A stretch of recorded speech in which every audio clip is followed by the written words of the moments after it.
Yan, o may ilog dyan.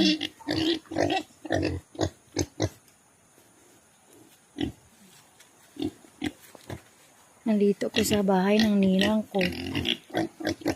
Ito yung saan nilalikod ng bahay. Ayan, mga baboy nila. Oh.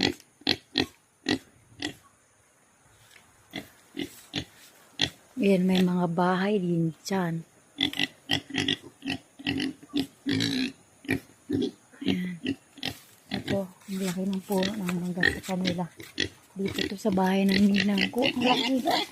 Ang laki ng puno ng mangga nila. Ayan, ang laki ng puno ng mangga ng bahay ng ninang ko. Ayan, ang laki. Sobrang laki. Bata. Kami nun meron na itong puno na to.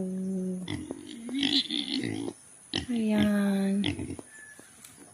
Uwi na ako guys. Bye-bye.